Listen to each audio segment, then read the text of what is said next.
Well, good evening, everybody. I see we've got a full house out there. Welcome to this evening's Quilliam webinar. Now, when I was a young law student back in the 1980s, blasphemy was, believe it or not, an incredibly hot topic, because only a few years previously, the veteran anti-obscenity campaigner Mary Whitehouse had successfully brought a private prosecution against the Gay News for publishing what is generally now acknowledged to be a pretty rubbishy poem which mixed religious symbolism and eroticism. The conviction was upheld by the House of Lords, and we learnt that blasphemy was not a dead offence in the United Kingdom. But by 2008, the offence had been abolished. Well, today the focus has shifted from blasphemy, which in its classical form seeks to provide and protect protection to one particular religion's religious faith, and secondly, the sentiments of that religion's faithful, to stirring up hatred against particular specified, generally defined protected groups. Many have described such offences as an attempt to reintroduce the abolished law of blasphemy by the back door. And although blasphemy and the new offences we're looking at are not really the same thing, they certainly have the potential to have a very similar effect. So the reason we're talking about this subject today is because, amazingly, it is one of the hottest political issues in Scotland. I won't be discussing the proposed law in great detail, but I'll leave that to our panellists. But in very broad outline, the Scottish Government has proposed a new offence of stirring up religious hatred. However, unlike the parallel English law, incitement to religious hatred offence, the legislation contains no broad provision designed to protect passionate dissent and comedy. As a result of a campaign 15 years ago headed by Rowan Atkinson, by contrast, English law permits antipathy, dislike, ridicule, or abuse. The offence can either be committed with the intention of stirring up hatred against somebody from a protected group, or, and this is one of the controversial parts, where it is a likely consequence that such hatred will be stirred up against such a group. In addition to the absence of a Rowan Atkinson defence, campaigners, who include Scottish politicians from all parties and both humanists and the deeply religious, have raised concerns about the indeterminacy and the scope of the legislation. The point here isn't that religious or indeed non-religious people should be free to stir up hatred against other groups. The problem is that various religious belief systems are quite often strongly opposed to each other.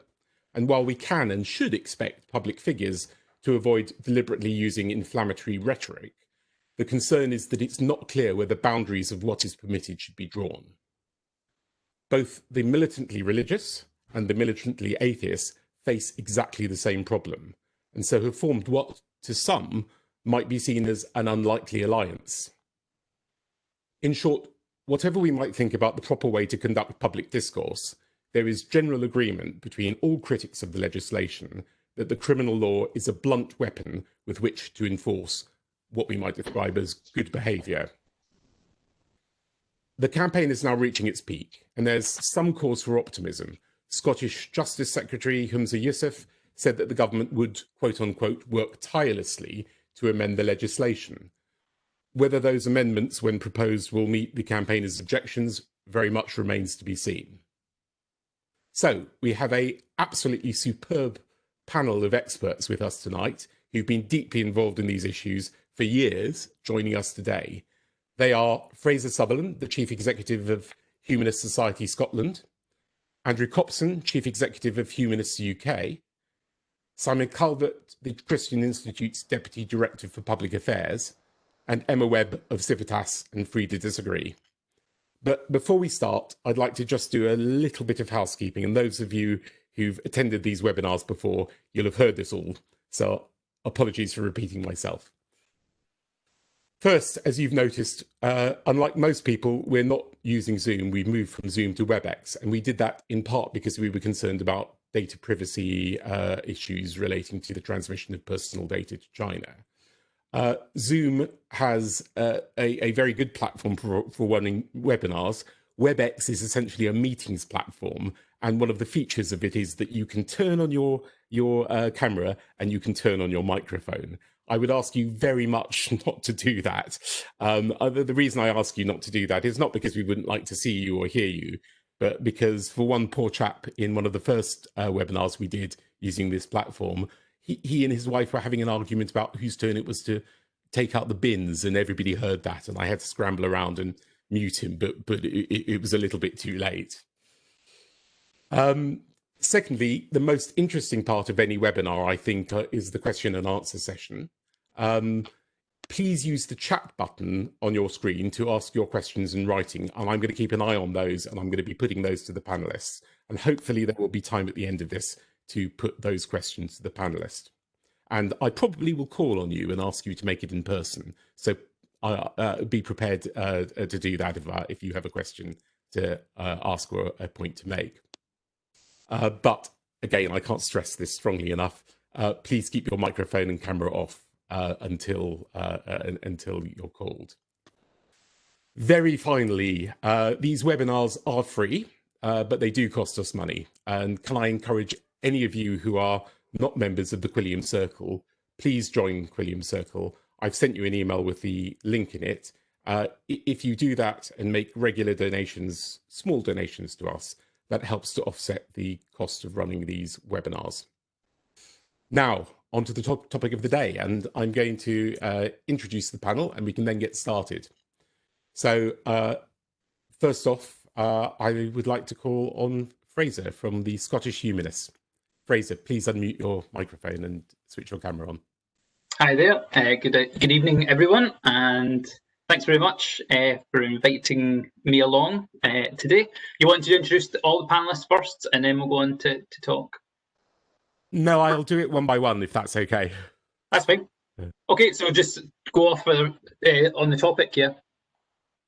Yeah, go ahead. Yeah. And you have 10 minutes. That's fine, that's great. Okay. Thanks very Brilliant. much. Thanks, Fraser. So, yeah, thanks very much for inviting me to come along and speak about the Hate Crime and Public Order Scotland bill that's in front of the Scottish Parliament as we speak.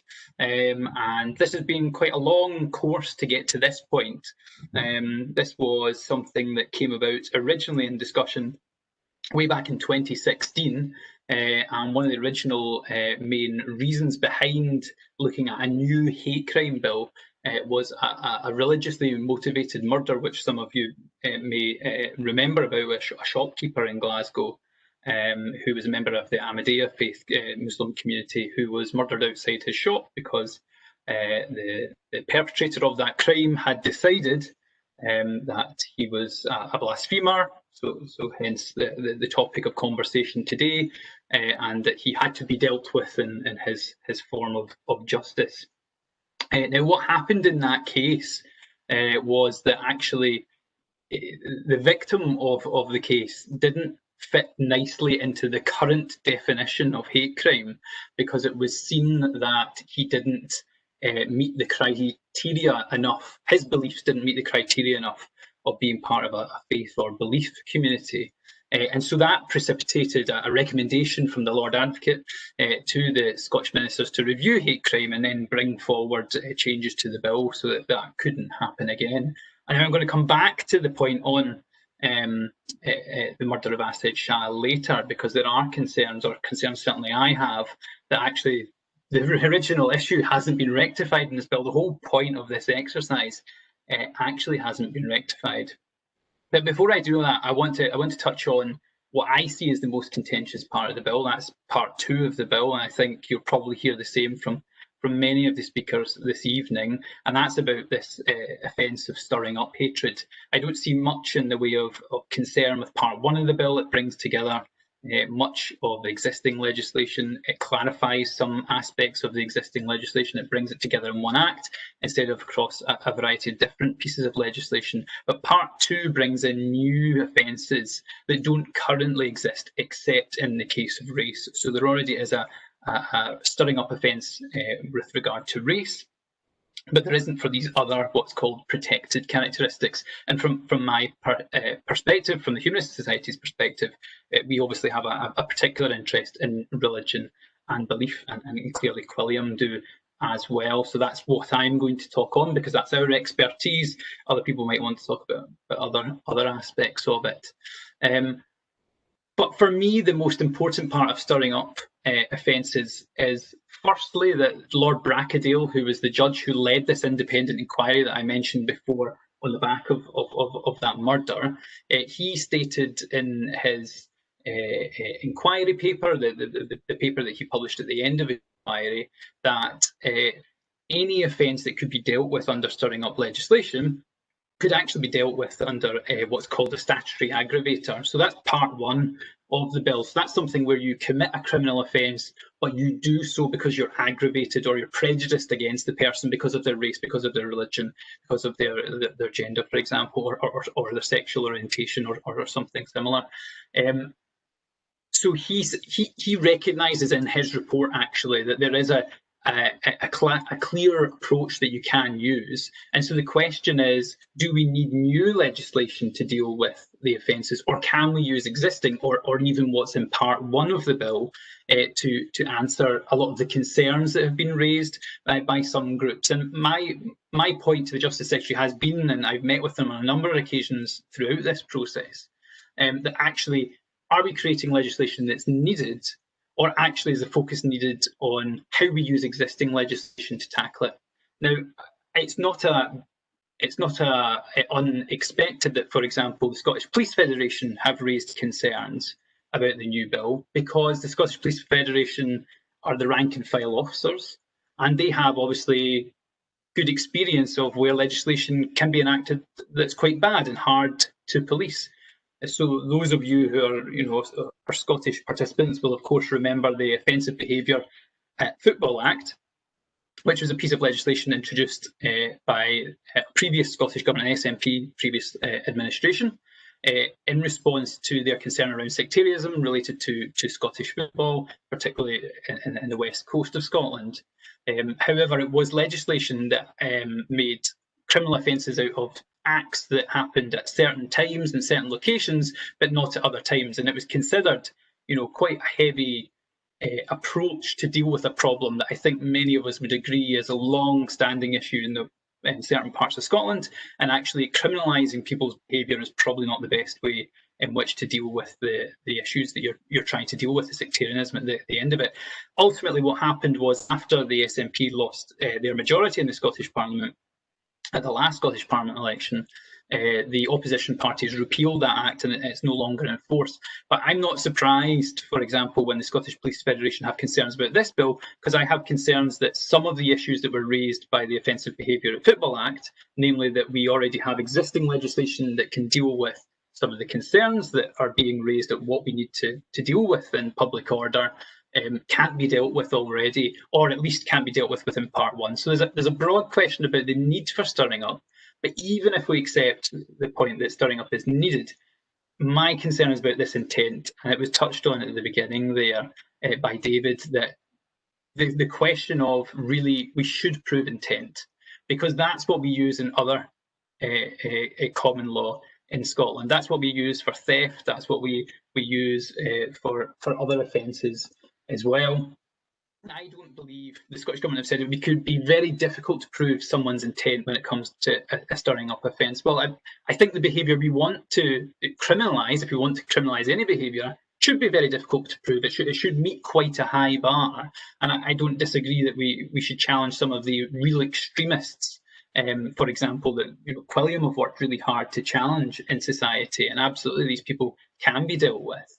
But I don't see a compelling reason for lowering the threshold to say, well, it might stir up hatred. It really should stir up hatred, and you should be required to prove it to a court, to prove it and convince a jury that this person intended, to stir up people to violence, for example, before you convict them of such an offence. So if we are going to proceed with the bill, we really need to change it to something of intent only. And that brings in the Rabat principles from the UN, which is quite a robust document that's been brought together by experts from around the world who are talking about different aspects of challenging hateful speech and also balancing freedom of expression. And they have a set of principles that they go into quite detail about context speaker. the intent, content and form of what they've said, the extent of speech, who hears it, how widespread it is speech, but also the likelihood of actually having this action of stirring up hatred. So you can't just say something in a private conversation and then you can be accused of stirring up hatred. Actually, there has to be a meaningful intent behind it. And I think that's really important.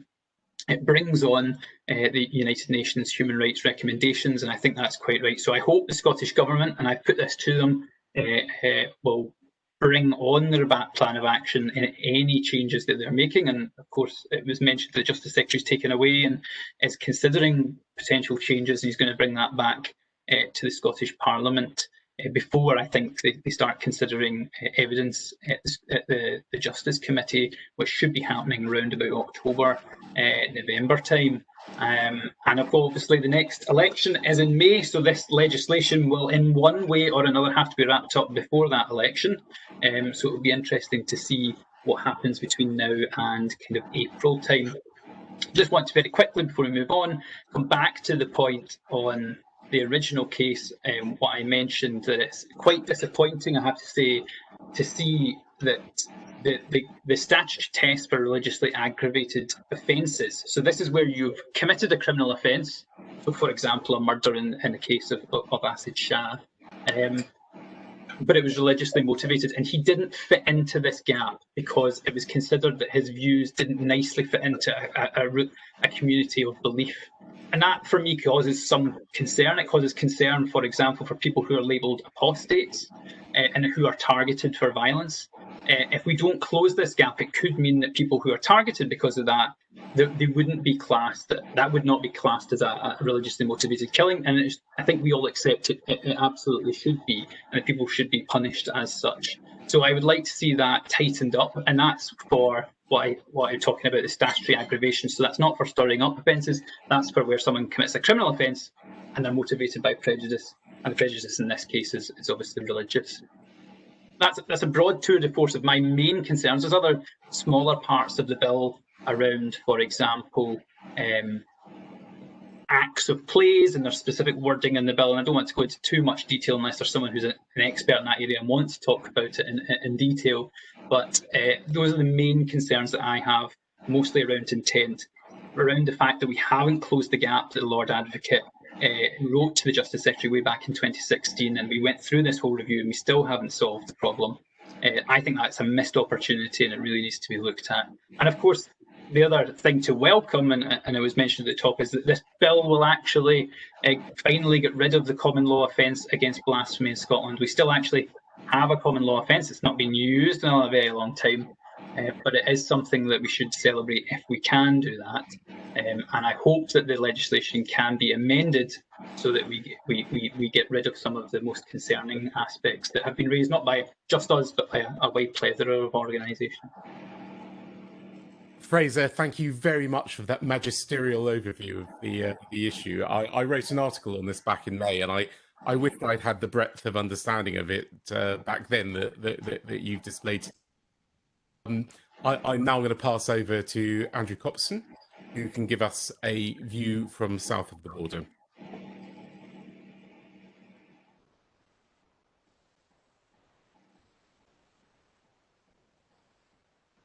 Okay. Yeah, you're on. I do happen geographically to be south of the border that you're, but I was hoping to start by speaking a bit from the point of view of my role as president of Humanists International. So I'm chief executive from the UK, but also president of Humanists International. And so I'll start, I think, with the point that Fraser ended with, accentuating the positive and saying what a good thing it is that this British government has brought forward a bill which will abolish the offence of blasphemy. As Fraser said, this is not an offence for which there have been any recent convictions. The last prosecution, I think, was in the 1840s. But nonetheless, many of us, including humanist organisations both in the UK and internationally, have been campaigning in the last few years, 2015, as part of a coalition to repeal blasphemy laws around the world.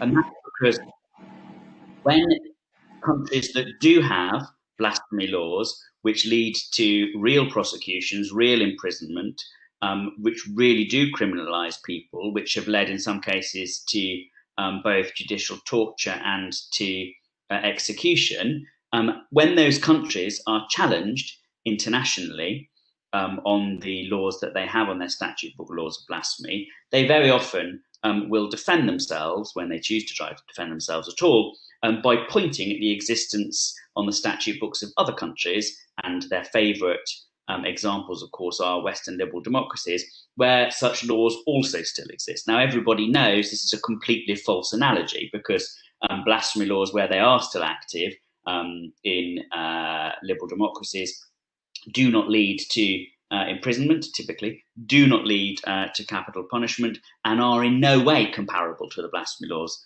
on the statute books of countries where they do have those penalties attached to them.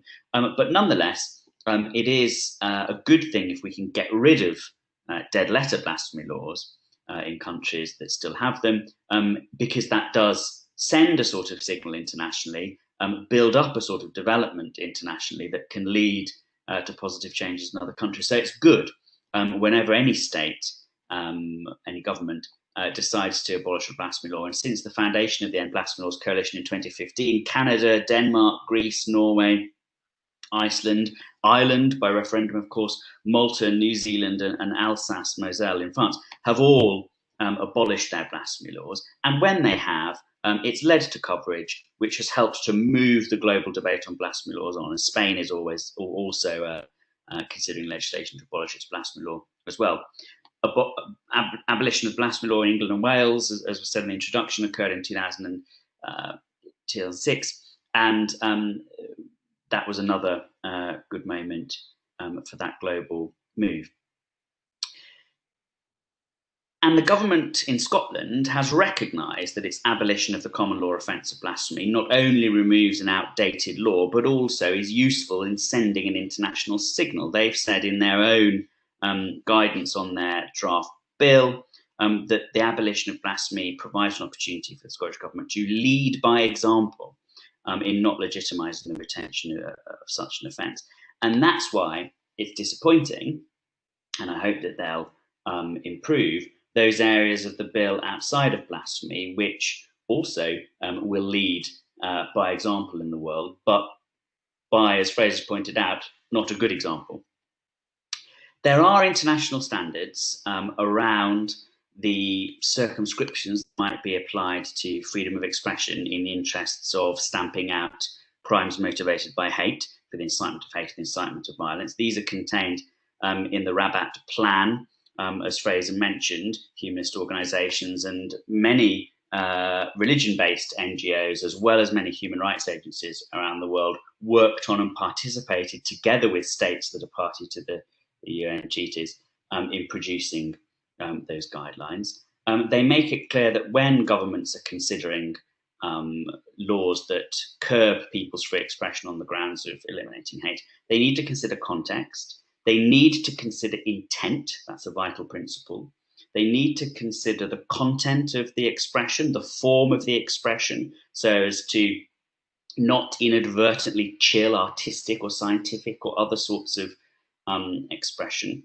And they need to consider the likelihood of violence or hatred and its imminence. And really, the Scottish Government's bill has not lived up to those Rabat standards and should do so. So that's my second point, after welcoming the abolition of blasphemy, that there are international standards that the Scottish Government can follow and can lead by being a good example in the observance of, if it chooses to do so. And that's what I hope will happen. And I'll conclude, in the interest of having as many questions and as much discussion as possible, by saying why I think it's important, and that is because governments around the world do seek, always will seek, and to some extent it is legitimate for them to seek, to legislate, to limit in some respects our freedom of expression. There are all sorts of reasons why they might do that. Freedom of expression is not an unqualified right. We have laws about libel, we have laws for the reduction of harm, and we do have laws to limit the spreading of hate, the incitement of hate, the incitement of violence. But when governments are seeking to legislate on expression, they have to be very, very, very careful. And they must always balance combating the harm that they seek to combat against the value that freedom of expression provides to our societies. Every opinion that is now general in liberal democratic conversation has once been offensive. The idea of democracy, the idea of human rights, they've all been countercultural, deeply offensive to many people, vested interests and others, and they've been legislated against in many countries over time. And that's a reminder that it's a benefit to all of us to create the freest possible climate for expression. Free expression lies behind artistic endeavour, scientific advance. It's the engine of social progress. And when it's circumscribed, it ought to be circumscribed very lightly and only for the avoidance of the specific harm that government hopes to combat. Otherwise, law can assist in a slide into a climate of fear, a chilling of expression, and that is not, I think, in the best traditions of Scots law or the Scottish Enlightenment, which so many of us today in the world benefit from. And it would be a bad sign globally if Scotland lined up behind those very repressive forces, which I'm sure it doesn't intend to do, because I'm sure that Fraser will be successful in his urgings on the Scottish Government to make changes, and I hope they do. Andrew, thank you very much. I think the last time we talked, I said something that I say quite often, which is that liberal pluralist democratic principles are very, very easy to sign up to if you yourself are socially liberal. But the real test of any liberal democracy is whether it works for people who are morally or culturally or religiously conservative. And, you know, if it doesn't work for them, then it's not truly liberal and it's not truly pluralist. Which is a very good sort of lead-in for the introduction to our third speaker, Simon Calvert from the Christian Institute. Simon, let me hand the virtual microphone to you. Thank you very much. And it's a privilege really to follow that quite sort of stirring defense of free speech that we just heard from Andrew. I want to make 3 points. I want to talk about the content of the Part 2 of the Scottish Hate Crimes Bill. I want to talk about the climate in which it will operate. And I want to with the English equivalent. In one sense, no one doubts the Scottish Government's good intentions when in bringing forward this legislation. When they say we'd like to see less hatred in Scotland, all of us in our different ways could effectively say, well, you know, amen to that. But good intentions are not enough.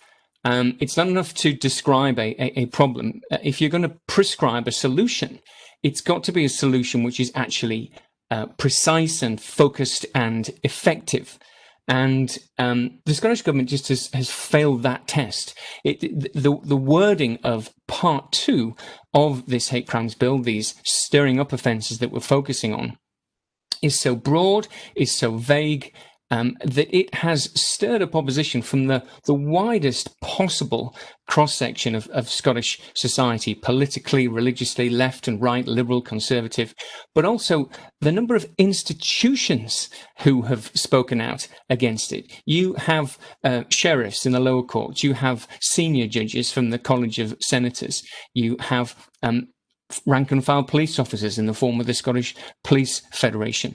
You have actors, you have feminists, you have academics, you have lawyers and representatives of solicitors and advocates, you have faith groups, you have humanists and secularists, and I could go on. There's just a huge volume of concern about these Part 2 offences, and with good reason, because whatever the government's intentions, the effect of these laws is going to be very damaging. They've never, as a matter of fact, satisfactorily explained what gap they think exists in Scottish law that these stirring up offences is going to fill.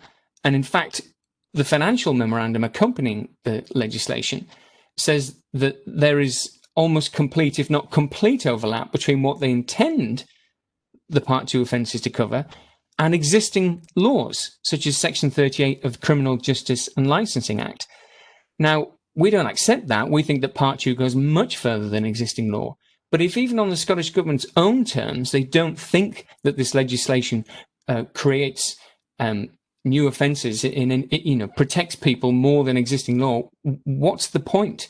And why put Scotland through this anxiety, and why put themselves through this kind of high-cost political exercise?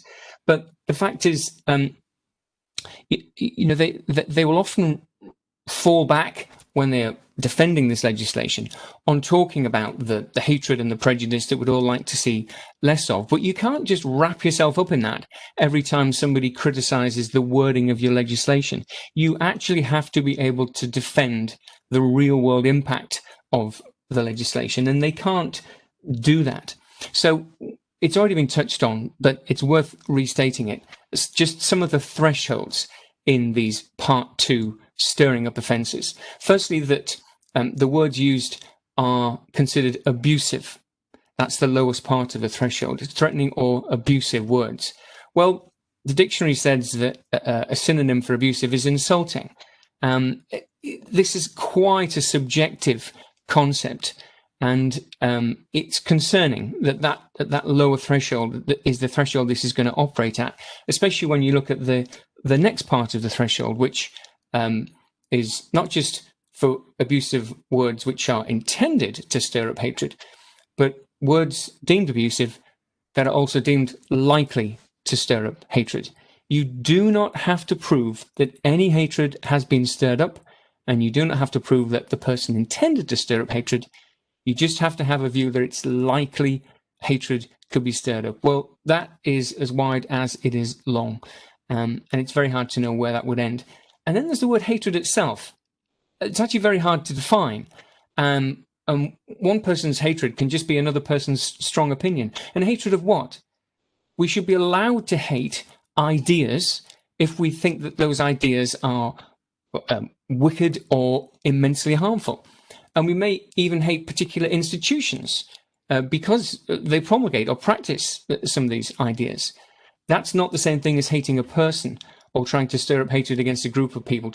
And so that's a difficult word to define as well. There are inadequate free speech clauses in Part 2. The free speech clause on religion has been cut down from the one that was in the Offensive Behaviour at Football Act that was mentioned previously. The free speech clause on sexual orientation doesn't include important elements that do exist in equivalent free speech clauses in the rest of the UK. And when it comes to trans identity, Scotland will be the first part of the UK to have a specific law treading on that very sensitive territory, and they're not proposing to have any free speech clause, which is quite shocking. So these are the thresholds, and I could say more, but time forbids. But it's a very low threshold, and that is what has got so many people so concerned about it. Secondly, then, the climate in which these laws will operate. The current climate, I think many people would agree, is one of growing intolerance for viewpoint diversity. It's one in which people are encouraged to overreact to the expression of opinions by other people that they dislike, because by overreacting to them, sometimes we can get people in positions of power to shut down the other person and to shut down their expression of opinion. And so this legislation is playing right into the hands of the cancel culture, safe spaces sort of movement, which just can't accept that you can have a robust debate about things and always wants to shut people down. That's going to be very negative for social cohesion, very negative for social harmony. It's basically, this legislation is handing out sticks to people with which to attack each other over what they say. Instead, we should be encouraging people to accept that there are people out there with beliefs which are totally different from yours, and you have to be prepared to hear them and have them expressed. And who knows, it may strengthen you in your own convictions to hear somebody put another side, or perhaps you might even change your mind. And speaking from the Christian tradition, in which we believe in the concept of people converting, if you want to use that word, from one viewpoint to another, to become a Christian.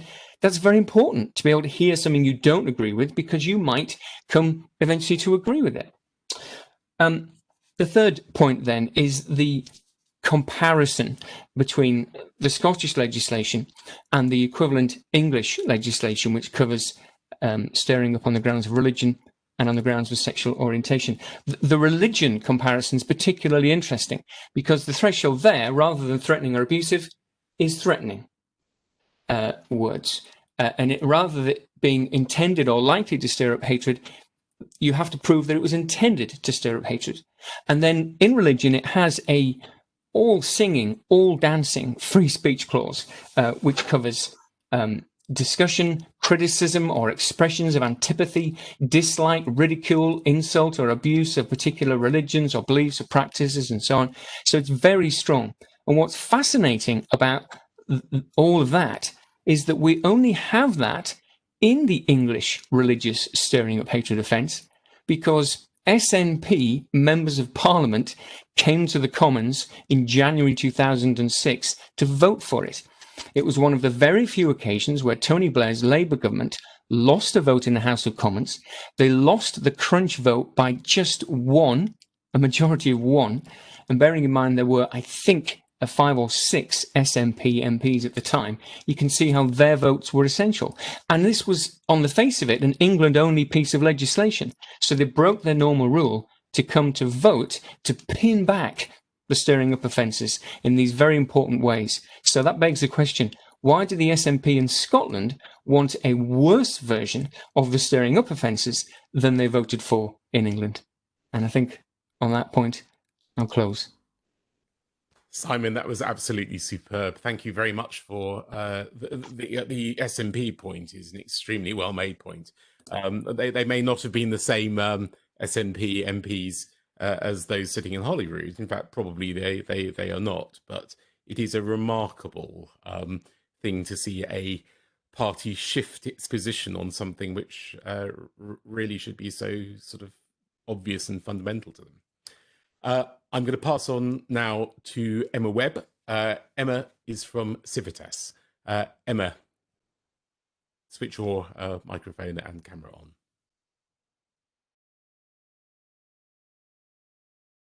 Switch your microphone on as well. I think I can do that, but yeah, we can hear you now.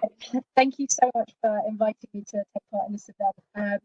I'm going to try not to overlap with the previous speakers because obviously I agree with everything that has been said, and so I'll try to focus less on the details of the bill and more on trying to contextualise the perspective more generally of sort of where the bill sits in our cultural and political landscape.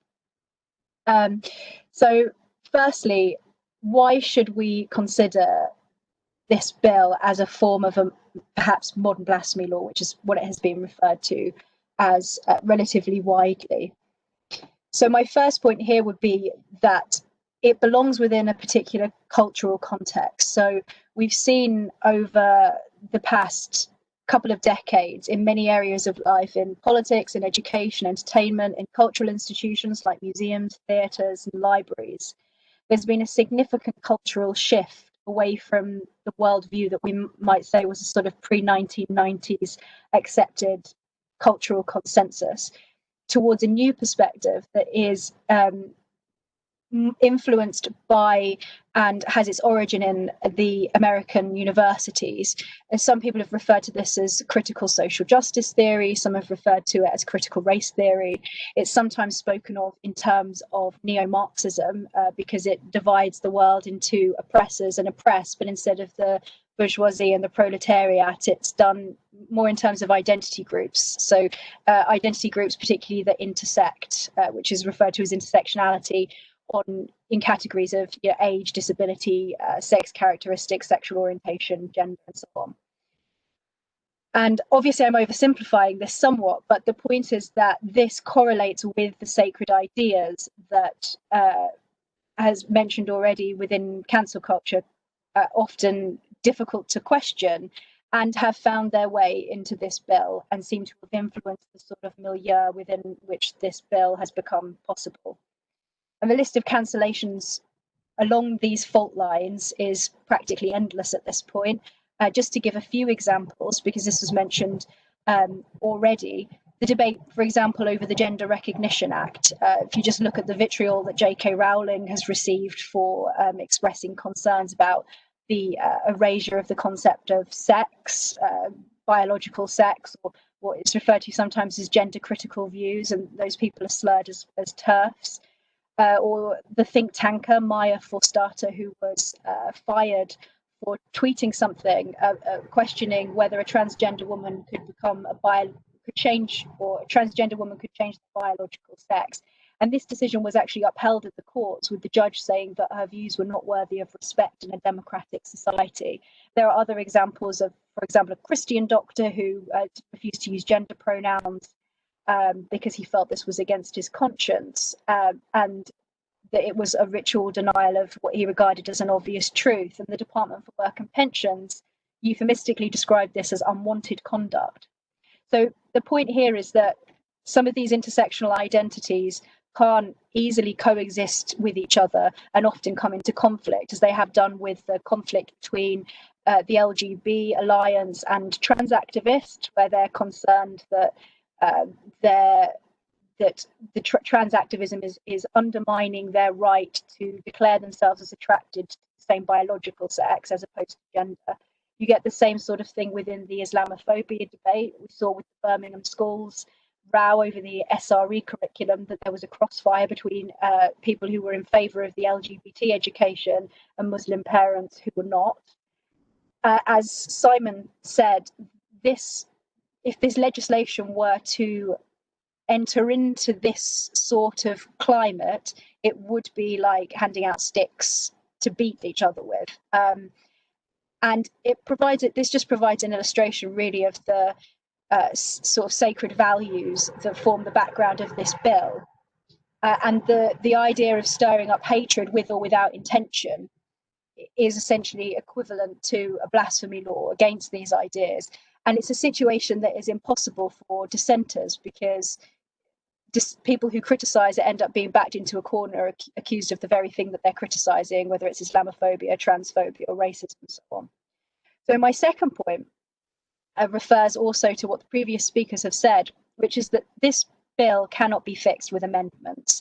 The second half of the bill simply needs to be scrapped. This, I think, is because of the zeitgeist that seems to be behind this bill, and particularly its culture surrounding issues of free speech and freedom of conscience. So I'm coming at this particularly from the perspective of concerns about civil liberties, because that's my line of work and research at Civitas.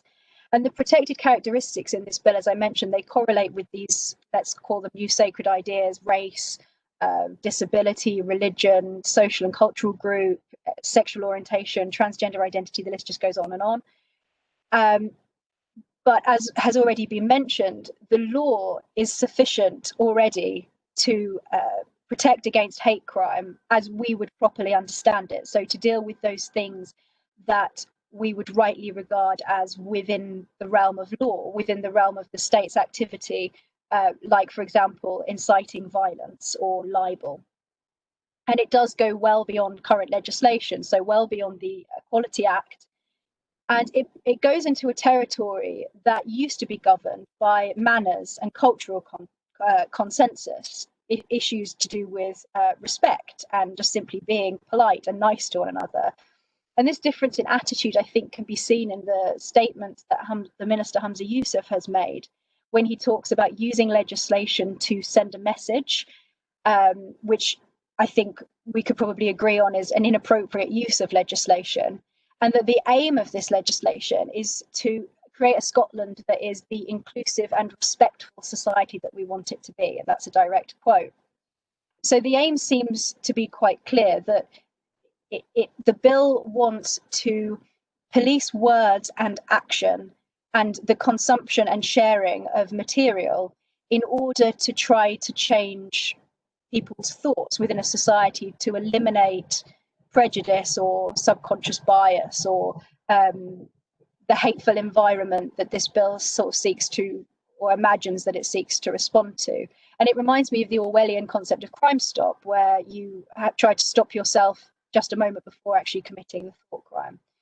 So unsurprisingly, this interferes with fundamental rights, freedom of expression, freedom of conscience, freedom of thought, belief, and also privacy. Just look at the powers that the bill mentions to search and seize property, or the fact that they would even think that it was appropriate in the first place to remove the requirement of intention, which is probably related to the idea of subconscious bias, where somebody could be guilty of racism, sexism, homophobia without even necessarily realizing it.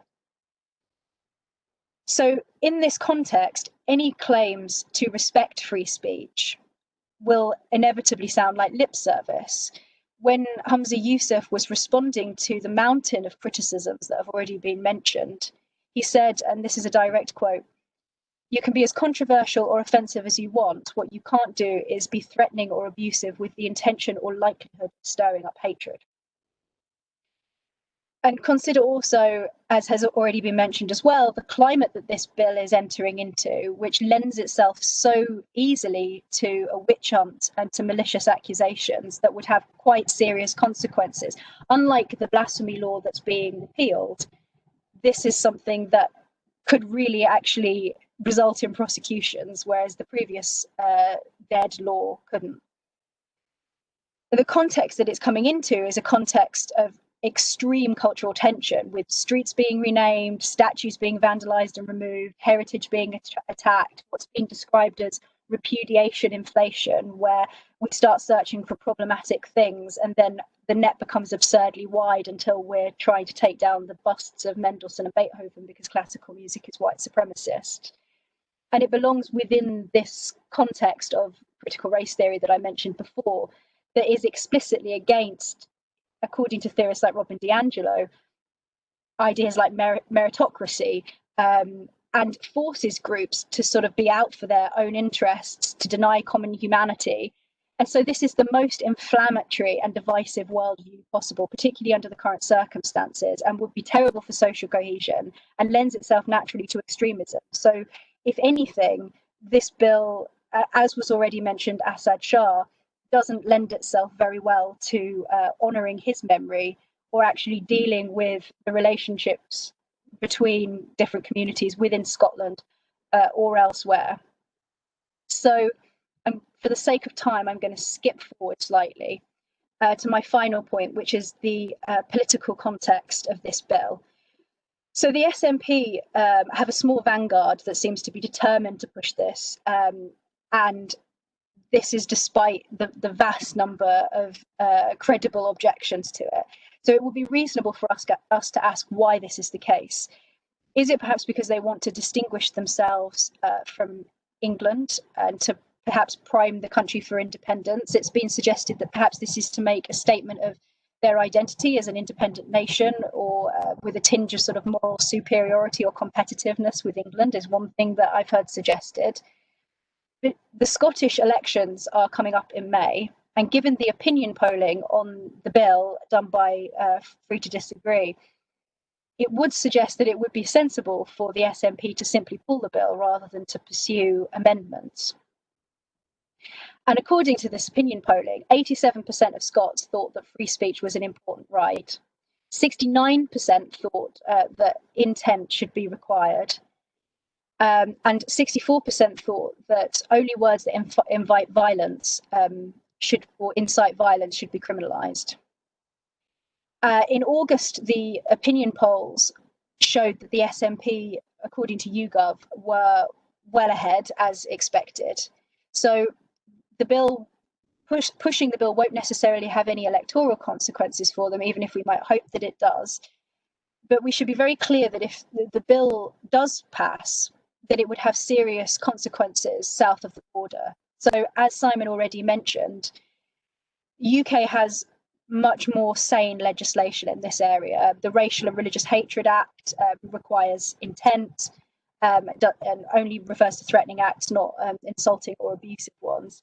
And as Simon mentioned, also the Waddington Amendment, Section 29J of the Public Order Act, protects the right to discussion, criticism, expressions of antipathy and dislike and so on, which is directly contrary to this bill, and would come into conflict with it if only for the fact that this section of the bill only actually applies to England and Wales.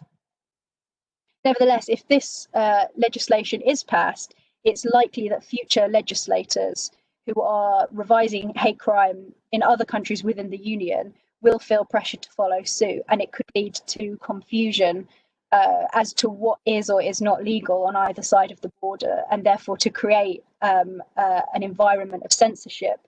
And so finally, just very quickly to conclude, because I'm aware of the time,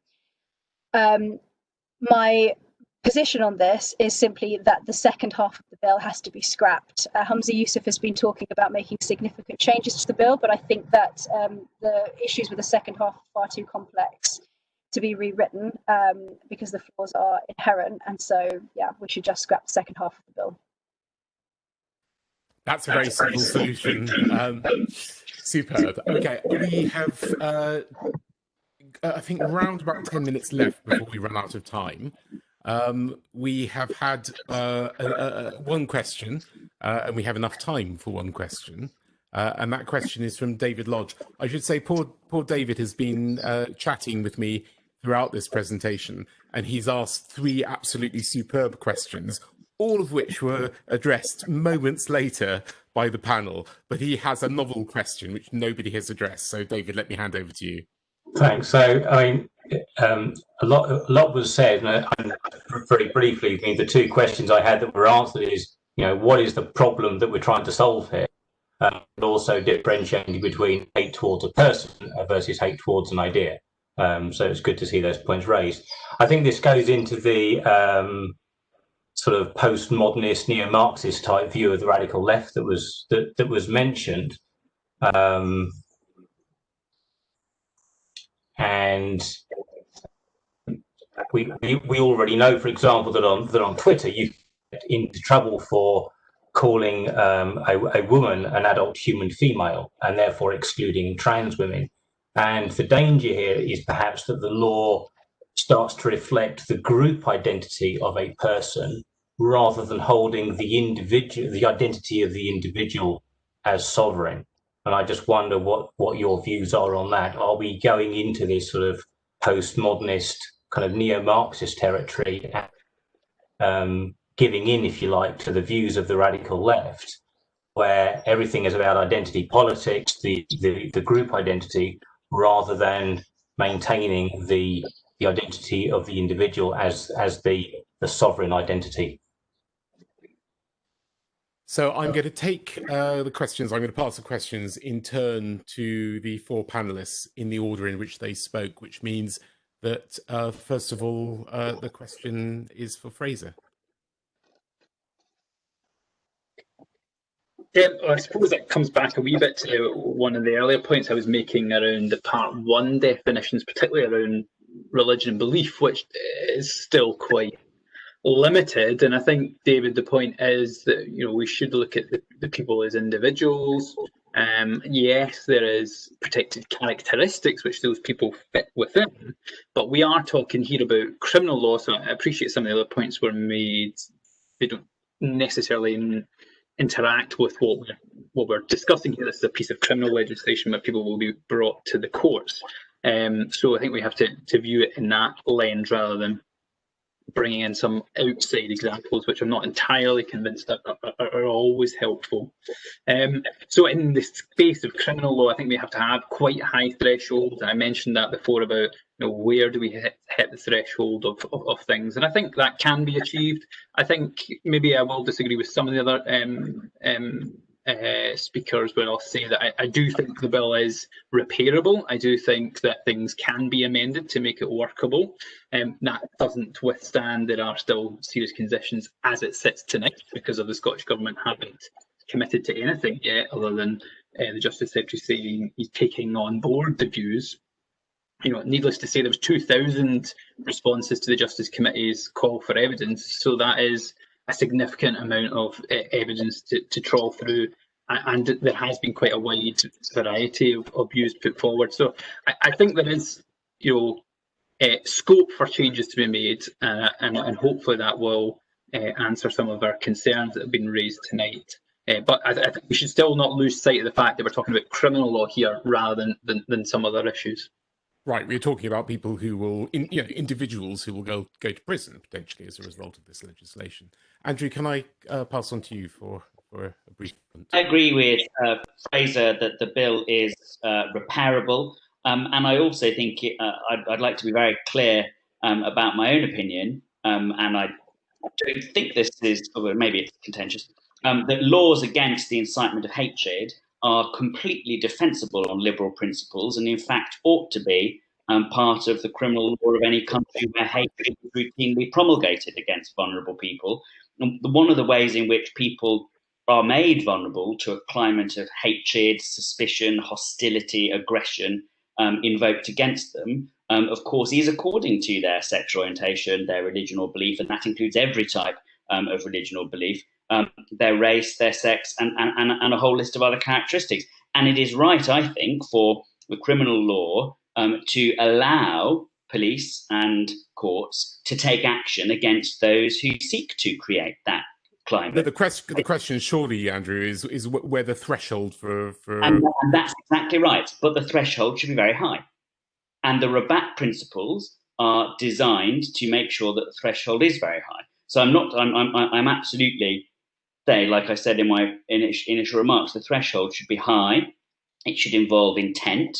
What I'm speaking against is the idea from some of those on the panel and from implicit in what the first questioner said, is that somehow this is some far leftist identity politics obsessed protectionist neo-Marxist whatever. I don't think it is at all. I think criminal sanctions against those whose actions would create a climate of hatred and persecution against people are completely appropriate and defensible on liberal principles, because you are protecting the individuals who are targeted by that hatred. Thank you very much, Andrew. Simon, you also, I think, had a couple of other points you might want to make if you think you have time. I probably don't, but I mean, I side with Emma in that I don't think that ultimately the bill is repairable. I mean, of course, they could push all of the thresholds of Part 2 up to the same level as the English stirring up offences, and they could come up with an equally robust free speech clause covering all or each of the grounds.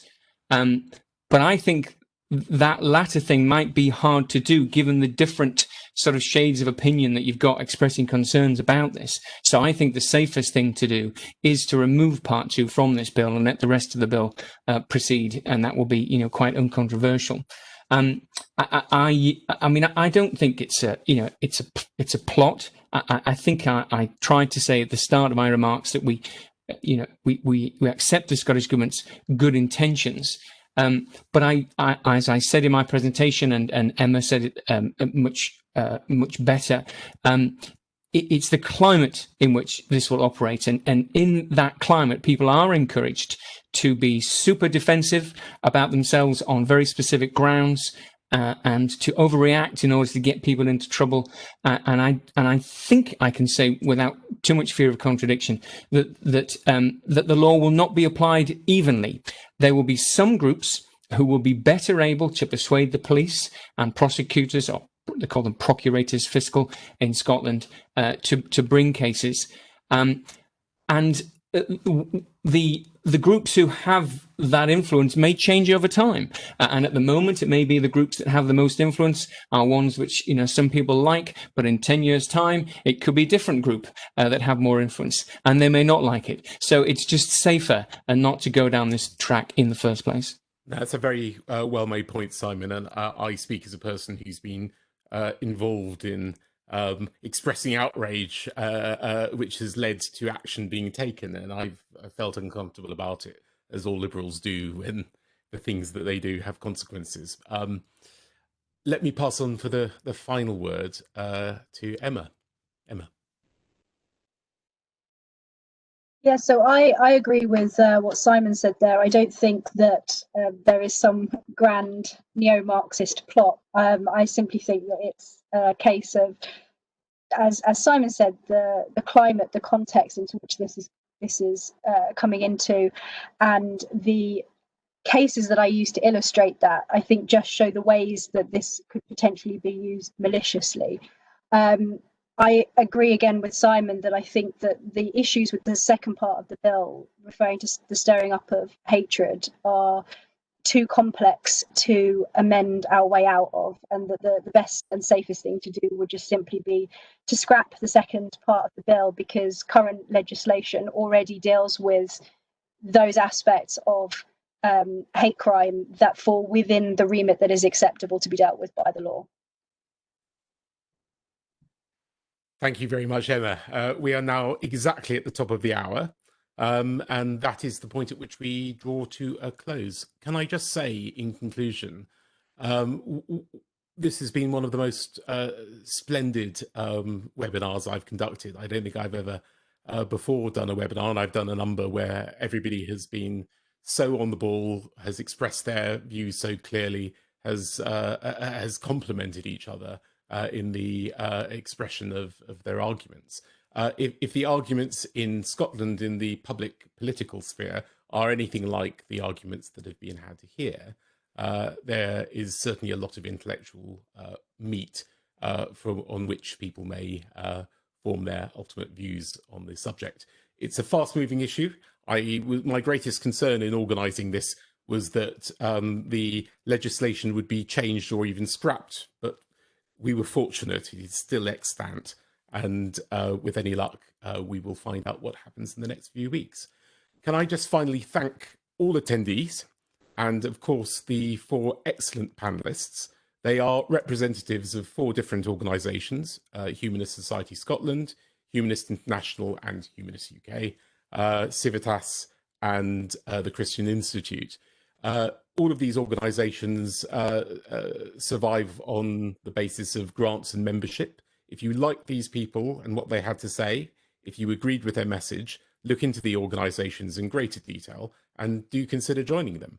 And of course, it would not be a Quilliam webinar if I didn't say, in conclusion, please take the opportunity to join Quilliam Circle and help us keep conducting webinars of this sort. See you all at the next one. Thank you, everybody.